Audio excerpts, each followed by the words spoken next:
আসসালামু আলাইকুম। প্রিয় দর্শক, অন্য মঞ্চের আলাপ চাইতে আপনাদের সকলকে আমন্ত্রণ। অ্যাক্টিভলি এগিয়ে চলেছে ভারত। আমেরিকা, রাশিয়া, চীন, এই তিন বড় শক্তি ভারতের পাশে দাঁড়াতে বাধ্য। এর ফলে ভারতের পক্ষ থেকে কড়া কোনো ব্যবস্থা নেওয়া হয়, নির্ণায়ক বা ডিসিসিভ কোনো ব্যবস্থা, কেউ অবাক হবেন না। প্রয়োজনে সামরিক ব্যবস্থা নেওয়ার সিদ্ধান্ত যে ভারত ইতিমধ্যে নিয়ে ফেলেছে, তার প্রমাণ মেজর জেনারেল কুন্দন কুমার সিং এর নেতৃত্বে ভারতের মিলিটারি ইন্টেলিজেন্স বিভাগের 4 সদস্যের সফর। শুধু অবস্থা পর্যবেক্ষণ করার জন্যে ধামাকা হয়ে যেতেই পারে, এটা মনে রাখবেন। 71-এ ভারতের পাশে ছিল না আমেরিকা, বরং যুদ্ধে পাকিস্তানের পাশে দাঁড়াতে তদানীন্তন মার্কিন প্রেসিডেন্ট রিচার্ড নিক্সন পাঠিয়ে দিয়েছিলেন সপ্তম নৌবহর। সপ্তম নৌবহরের মধ্যে ছিল পারমাণবিক শক্তি চালিত বিমানবাহী যুদ্ধজাহাজ এন্টারপ্রাইজ, যার নেতৃত্বে ছিল সপ্তম নৌবহরের টাস্ক ফোর্স 74। নির্দেশ ছিল বঙ্গোপসাগরে চট্টগ্রামের দিকে আসার। সে বহর অবশ্য থেমে যেতে বাধ্য হয়েছিল মাঝপথে। রাশিয়ার প্রেসিডেন্ট, তখন সোভিয়েত রাশিয়ার প্রেসিডেন্ট লিওনেদ ব্রেজনেভ তিনি পাল্টা রওনা করিয়ে দিয়েছিলেন তাদের পরমাণু অস্ত্রবাহী নৌবহর। ফিরে যেতে বাধ্য হয় আমেরিকার সপ্তম নৌবহর। 54 বছর পর আবার বাংলাদেশের রাজনৈতিক পরিস্থিতি এগিয়ে চলেছে আর এক যুদ্ধের দিকে। সেবার ছিল পাকিস্তানের গৃহযুদ্ধ, এবার গৃহযুদ্ধ বাংলাদেশের। সেবার পাকিস্তানি ঔপনিবেশিক শক্তির বিরুদ্ধে লড়াই করে স্বাধীনতার স্বপ্ন, বাঙালি জাতীয়তাবাদের স্বপ্ন দেখেছিল বাঙালি। আর এবার 54 বছর পর লড়াইয়ের পরিস্থিতি ঘনিয়ে উঠেছে সেই স্বাধীনতা রক্ষা করার জন্য, দেশকে মৌলবাদী শক্তির হাত থেকে বাঁচাবার জন্য, পাকিস্তানের নয়া উপনিবেশ যাতে না হয় বাংলাদেশ, তার জন্য। আর এবারে যুদ্ধে যা পরিস্থিতি, তাতে আবার এগিয়ে আসতে হচ্ছে ভারতকে, সেই 71-এর মতো। সেবার 10 মাস পরে, 10 মাসের মাথায় নেমেছিল। আর এবার প্রায় 15 মাসের মাথায় ভারত এগিয়ে চলেছে। যুদ্ধ বাঁধলেও কোনো অবাক হবার কিছু নেই। এবার রাজনীতির দুনিয়ায় বড় পরিবর্তন। যদিও সোভিয়েত রাশিয়া সেবারও ছিল ভারতের সঙ্গে, এবারও আছে। রাশিয়া ভারতের অল ওয়েদার ফ্রেন্ড, কিন্তু এবারের বিশেষত্ব এই যে ভারতের পাশে এবার আছে আমেরিকা। এই পাশে থাকার কথাটা গত ফেব্রুয়ারিতে হোয়াইট হাউসে নরেন্দ্র মোদীকে পাশে বসিয়ে বলেছিলেন ট্রাম্প যে বাংলাদেশের ব্যাপারটা দেখবেন, ওটা আমি ছেড়ে দিয়েছি প্রধানমন্ত্রী মোদীর ওপর। মাঝখানে গত 3-4 মাস আমেরিকা ভারতের সম্পর্কে, সেই সঙ্গে ট্রাম্প মোদীর ব্যক্তিগত সম্পর্কেও কিঞ্চিত কটুতা এসেছিল শুল্ক যুদ্ধ বা ট্যারিফ ওয়ারের কারণে। সেই পর্যায়ে এখন অতীত। আর এই প্রেক্ষিতে বাংলাদেশ নিয়ে ট্রাম্প আবার পুরো দায়িত্ব ছেড়ে দিয়েছেন মোদির ওপর। কিভাবে? আপনারা জানেন, সার্জিও গর আগস্ট 2025-এ মার্কিন রাষ্ট্রপতি ডোনাল্ড ট্রাম্পের দ্বারা ভারতের জন্য মার্কিন রাষ্ট্রদূত হিসেবে মনোনীত হন। কবে হয়েছিলেন? আগস্টে। তিনি শুধু রাষ্ট্রদূতের দায়িত্বে নেই, তিনি একই সাথে বিশেষ দূত বা স্পেশাল এনভয় হিসেবে দক্ষিণ ও মধ্য এশিয়ার কাজ দেখছেন, যেখানে পাকিস্তান এবং বাংলাদেশ সহ অন্যান্য দেশের ওপর তার কাজের দায়িত্বও অন্তর্ভুক্ত। এটি একটি ঐতিহাসিক ভূমিকা, যেখানে মার্কিন সরকারের পক্ষ থেকে এই বৃহত্তর অঞ্চলের জন্য একজন দায়িত্বশীল প্রতিনিধি হিসেবে সার্জিও গর ভারতে এসেছেন।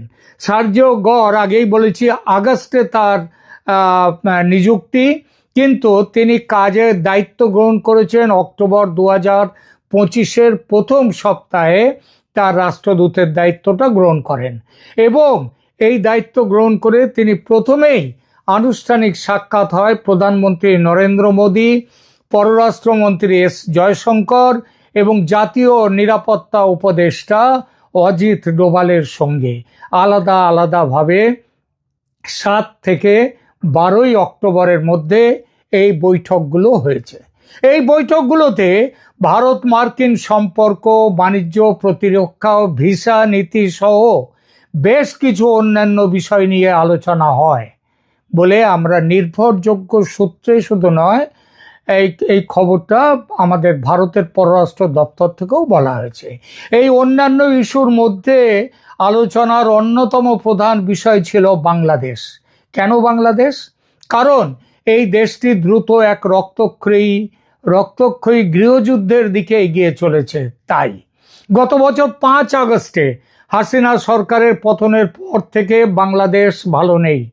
একটি দেশকে ধ্বংস করার জন্য যেসব অপশক্তির প্রয়োজন তার সব কিছু ঘিরে ধরেছে বাংলাদেশকে।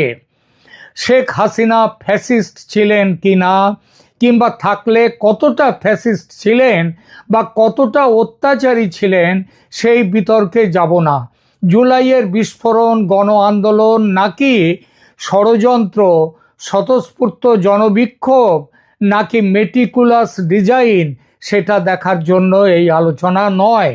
মেনে নিলাম মানুষের মধ্যে ক্ষোভ ছিল হাসিনা সরকারের প্রতি, তাই তারা মুক্তি চেয়েছিল। তাই হাসিনা সরকারের পতন ও অন্তর্বর্তী সরকারের প্রতিষ্ঠা মেনেই নিলাম। এটা নতুন সরকারের কাছে মানুষের প্রত্যাশা ছিল দ্রুত স্বাভাবিক হবে দেশ, দ্রুত নির্বাচন হবে, দ্রুত শাসনভার নেবে নির্বাচিত দল বা রাজনৈতিক শক্তি। গত 15 মাসে সে আশা পূর্ণ হয়নি, বরং আরো অন্ধকারে ডুবেছে দেশ। এর মধ্যে আশার আলো বলতে একমাত্র ছিল দেশের নির্বাচন।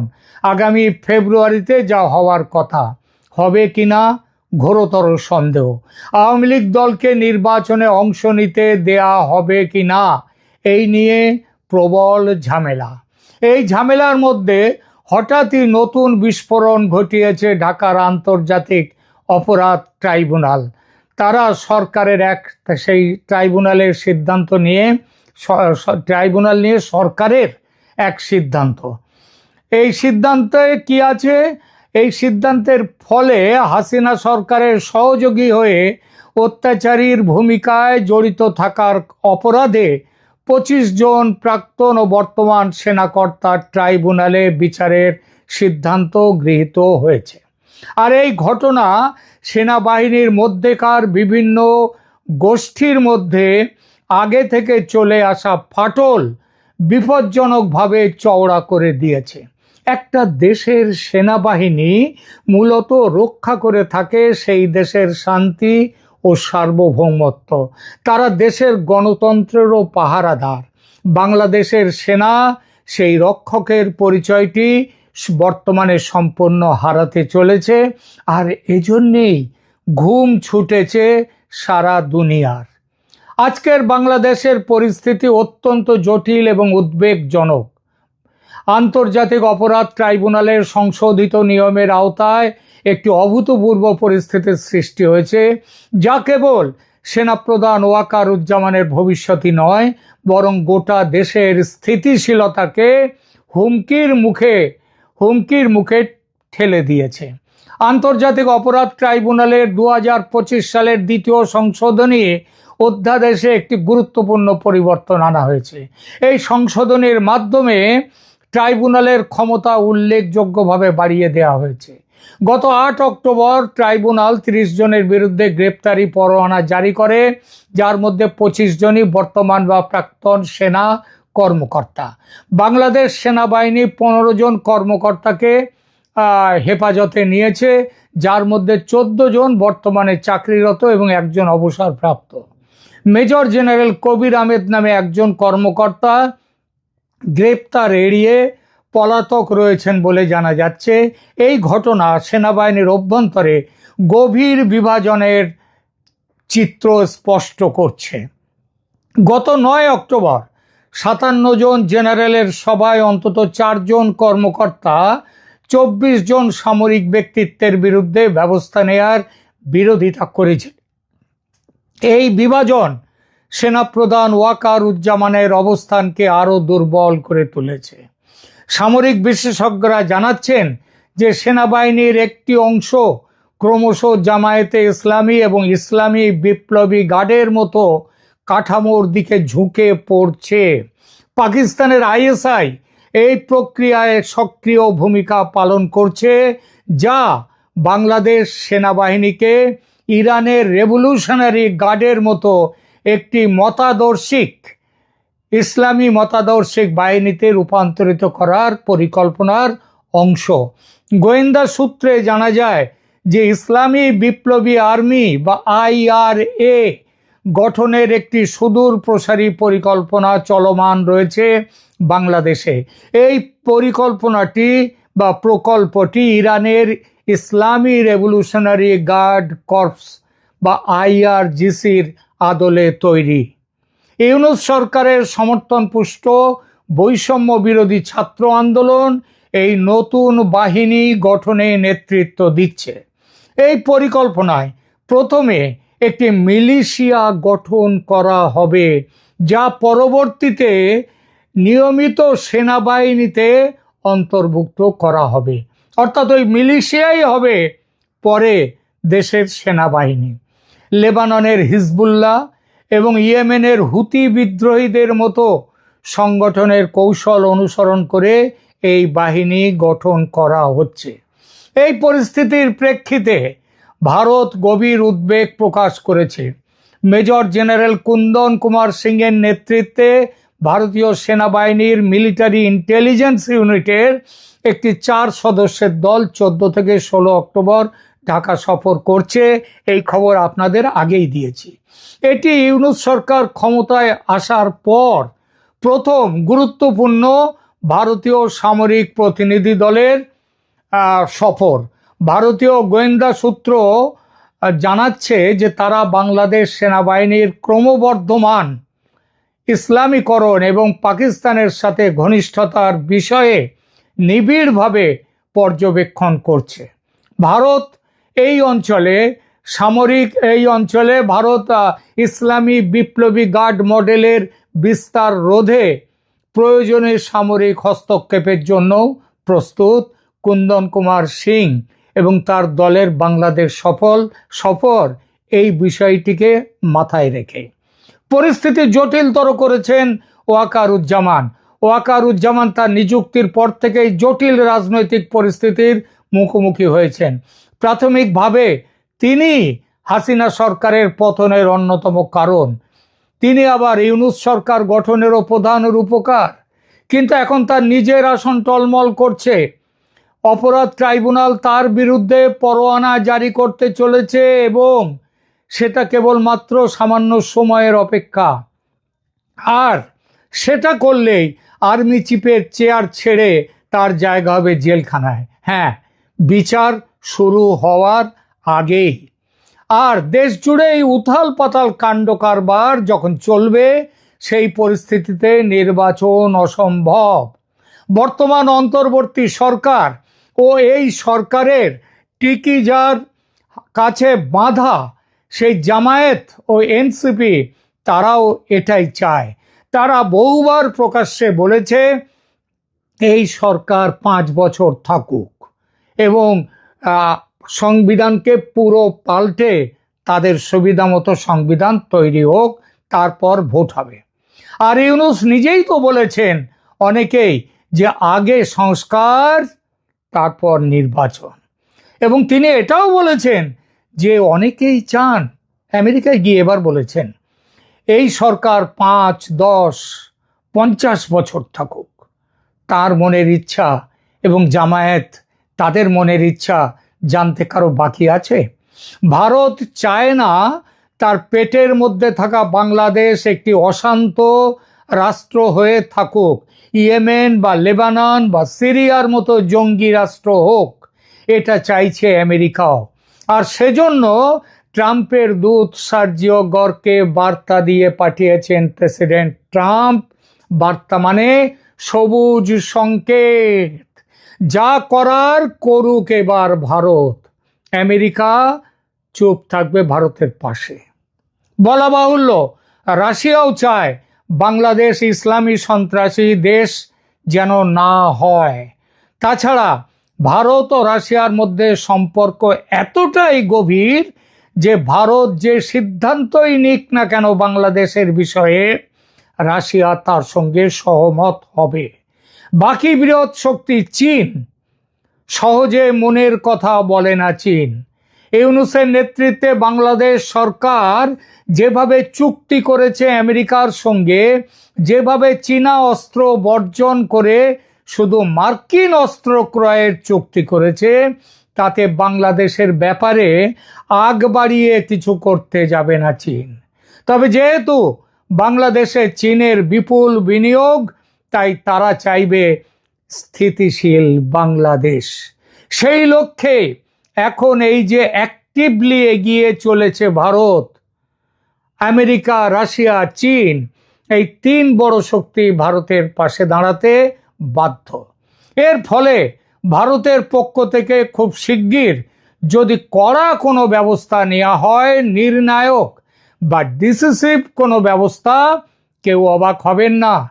প্রয়োজনে সামরিক ব্যবস্থা নেওয়ার সিদ্ধান্ত যে ভারত ইতিমধ্যে নিয়ে ফেলেছে, তার প্রমাণ মেজর জেনারেল কুন্দন কুমার সিং এর নেতৃত্বে ভারতের মিলিটারি ইন্টেলিজেন্স বিভাগের 4 সদস্যের বাংলাদেশ সফর।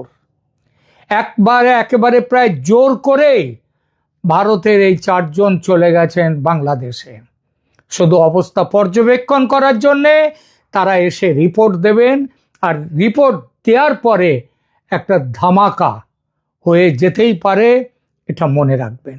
হলো ভারতের দখলে বাংলাদেশের 60 কিলোমিটার ভূখণ্ড, মানে এই অংশটা হচ্ছে চিকেন স্নেক অঞ্চলে, যেটা শিলিগুড়ি করিডর, অর্থাৎ রংপুরের কাছাকাছি, রংপুরের। তো এই যে এই খবরটি খুব নজরে এলো যে কলকাতার একটি দুটি বাংলা ইউটিউব চ্যানেল এই খবরটি করেছে, এবং খবরটি হলো ভারতীয় ফৌজ নাকি গোপন অভিযান চালিয়ে বাংলাদেশের প্রায় 60 কিলোমিটার জমি দখল করে নিয়েছে।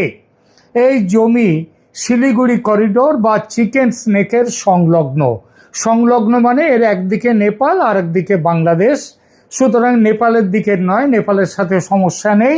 সুতরাং বাংলাদেশের দিকে 60 কিলোমিটার ঢুকে গেছে ভারতীয় ফৌজ, এইটা হচ্ছে কথা।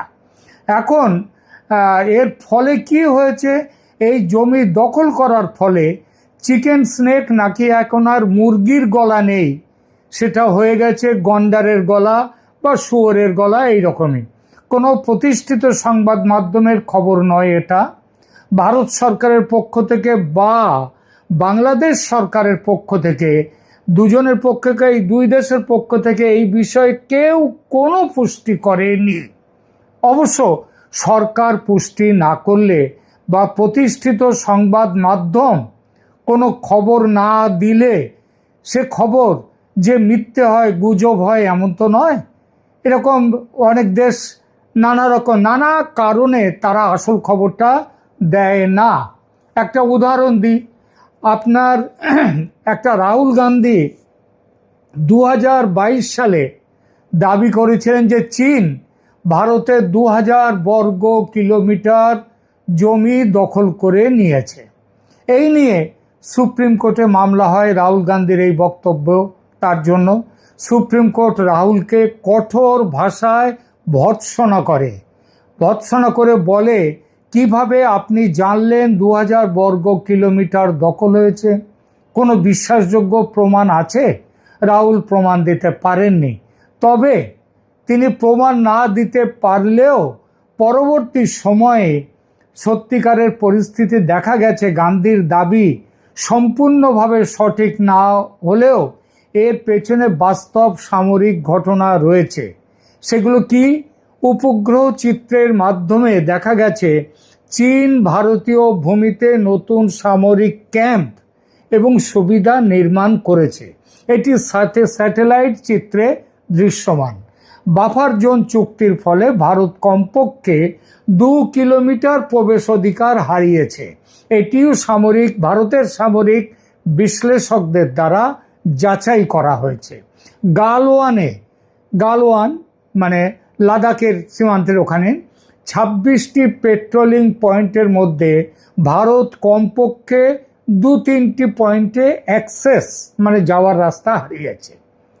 তো এই সব মিলিয়ে এগুলো ছোটোখাটো সীমান্তে এই ধরনের ব্যাপার চলতে থাকে অনেক সময়, কিন্তু রাহুল গান্ধী এইটাকে বেশি বাড়িয়ে বলে ফেলেছেন, অতিরঞ্জিত করেছেন, কিন্তু তার দাবি পুরোপুরি মিথ্যে নয়।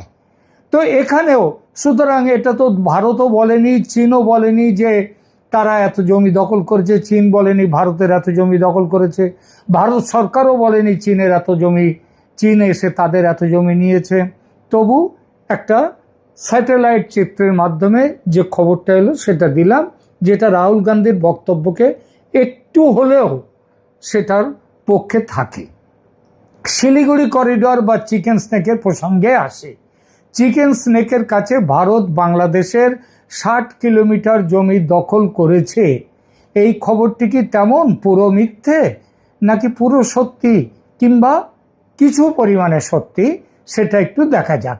এই প্রশ্নের বিচার করতে আমরা মূল সংবাদ সূত্র যারা এই খবরটি প্রথম দিয়েছে তাদের কি দিয়েছে তারা সেইটা একটু দেখি। গ্লোবাল গভর্নেন্স নিউজ, আবার বলি গ্লোবাল গভর্নেন্স নিউজ নামের একটি ওয়েব ম্যাগাজিন গত 31শে অক্টোবর একটি খবর দিয়েছে, যার হেডলাইনটা এরকম, একটু দেখে নিন। India reportedly expands control by 60 kilometre into chicken snake. এটা খবরটা দিচ্ছেন chicken snake corridor. Global governance news তারা নিজেদের সম্পর্কে বলছে যে Asia's first bilingual news portal for global news and updates. এবং এই যে এখানে তারা খবরের বিশদ বিবরণে কি লেখা হয়েছে, বিশদ এই যে এটা লেখাটা রিপোর্টিংটা করেছেন পুনম শর্মা নামে একজন সাংবাদিক। তিনি সাংবাদিক হিসেবে আমরা এক পুনম শর্মাকে চিনি, তিনি যথেষ্ট তিনি ইন্ডিয়া টুডের সাথে জড়িত এবং তিনি খুব ভালো সাংবাদিক, অনেক পুরনো সাংবাদিক। তিনি নাকি অন্য কেউ আমরা জানি না। যাই হোক, খবরের বিবরণে লেখা হয়েছে অ্যাকর্ডিং টু, কথাগুলো খেয়াল করবেন, অ্যাকর্ডিং টু আনভেরিফাইড রিপোর্টস, মানে অপরীক্ষিত সূত্র বা অপরীক্ষিত রিপোর্ট অনুযায়ী, in what could turn out to be one of the most dramatic strategic developments in South Asia in recent years, Indian forces have silently extended their operational control by almost 60 kilometers into the region popularly known as the chicken snake. তার মানে বলছে south এশিয়ার রাজনীতিতে এটা একটা ধামাকা নিয়ে আসবে। নাটকীয় একটা ঘটনা ঘটেছে যে ইন্ডিয়ার ফোর্স, ভারতীয় ফৌজ চুপি সাড়ে বাংলাদেশের ভেতরে 60 কিলোমিটার, এখানে বাংলাদেশ কথাটা বলেনি, সেটা বলেছে পরে, সেটা একটু পরে বলেছে যে সেই এলাকা দখল করেছে। এরপরে চিকেন স্নেকের বর্ণনা চলেছে কিছুক্ষণ ধরে, আর পরে আবার এই খবরের প্রসঙ্গে আসি। সেখানে বলা হয়েছে according to preliminary sources the reported advancement involves the absorption of a significant land portion that previously লে উইদিন বাংলাদেশের ফ্রন্টিয়ার, মানে বাংলাদেশের সীমান্তে বেশ কিছু জায়গা ভারত দখল করে নিয়েছে, এইটাই এখানে বলছেন। এরপরে আরও অনেক কথা এখানে তার বলেছে যে চিকেন স্নেকে কিভাবে কতটা কি যাবে। তাহলে মোদ্দা কথা হলো বাংলাদেশের ভেতরে ঢুকে ভারতীয় সেনা চুপি চুপি বাংলাদেশের 60 কিলোমিটার ভূখণ্ড বা জমি দখল করে নিয়েছে। এই নিউজ পোর্টালের সাংবাদিক পুনম শর্মা খবরের সূত্র কিছু উল্লেখ করেননি। তিনি বলেছেন আনকনফার্মড, আনভেরিফাইড নিউজ রিপোর্টস। তো শুধু তাই নয়, তিনি এমনভাবে লিখেছেন এই সংবাদটি যাতে কিছুই স্পষ্ট হয় না। যেমন ধরুন, হেডলাইনে তিনি লিখলেন রিপোর্টেডলি কথাটা। রিপোর্টেডলি মানে এটা কোনো কনফার্ম নিউজ নয়, নিশ্চিত খবর নয়। এরপর বিস্তারিত খবরের প্রথম লাইনে গিয়ে লিখলেন অ্যাকর্ডিং টু আনভেরিফাইড রিপোর্টস, মানে যে খবর ভেরিফাইড নয়। তারপর পুরো প্রতিবেদন জুড়ে কয়েক জায়গায় তিনি লিখছেন আনভেরিফাইড এবং ইয়েট টু কনফার্ম, এই ধরনের শব্দ। আর এই রকম বাজে একটা রিপোর্ট, তার উপর ভিত্তি করে যারা ভিডিও বানিয়ে বলে দিলেন শিলিগুড়ি করিডর মানে ভারতের চিকেন নেক, তার সংলগ্ন এলাকায় ভারতীয় সেনা বাংলাদেশের 60 কিলোমিটার জায়গা দখল করে নিয়েছে, মানে যুদ্ধ শুরু হয়ে গেছে এবং ভারত এগিয়ে চলেছে। এইটা কাল রাতে বাংলাদেশ থেকে 3 জন আমাকে ফোন করেছেন, জানতে চেয়েছেন খবরটা কি দাদা সত্যি। অনেক কষ্ট করে আমি খবরের উৎস বার করলাম, কারণ ইউটিউবার যারা এটা দিয়েছেন তারা কেউই এই সংবাদ সূত্র কোথায় পেয়েছেন সেটা বলেননি। আর সেই দেখার ফল হলো খবরটি যে শুধু গুজব তাই নয়, খুব কাঁচা হাতে তৈরি গুজব। কেন কাঁচা হাতে তৈরি গুজব বলছি?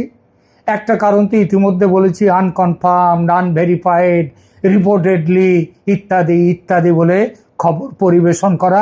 এত গুরুত্বপূর্ণ একটা খবর এই রকম কাঁচা পরিবেশন করাটা উচিত নয়। আর এই কাঁচা খবরের ওপর গুজবটির জন্মদাতা তিনি অঙ্কেও কাঁচা। জমি দখলের হিসাব হয় দৈর্ঘ্য প্রস্থ সব মিলিয়ে।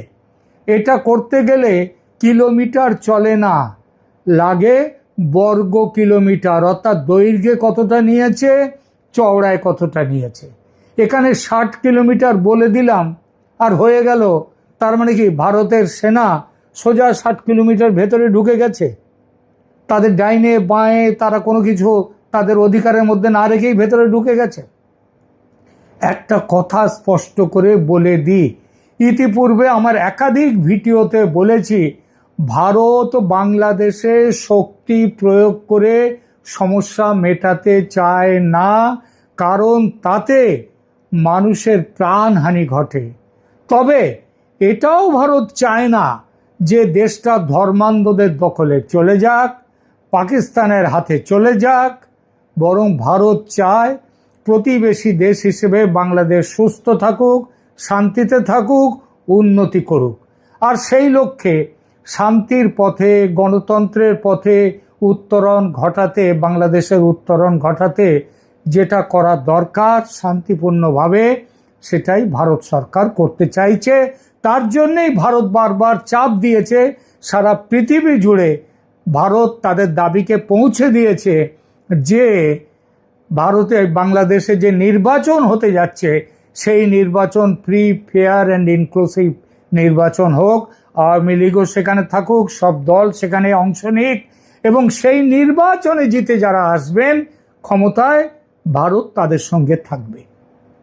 আপনি প্রশ্ন করতেই পারেন যে আমি তো এত কথা বলছি, তাহলে এত যুদ্ধ প্রস্তুতি, এত ওই রাফাল নিয়ে যাওয়া, এত সেনা নিয়ে যাওয়া, এত সেখানে মিসাইল নিয়ে যাওয়া, এসব কেন? এই যে নোটাম ঘোষণা হলো আকাশে উঠতে পারবে না অন্য দেশের কোনো বিমান, এসব কেন? এর উত্তরে রামকৃষ্ণ পরমহংসদেবের কথামৃতের একটি কাহিনীর উল্লেখ করব এখানে।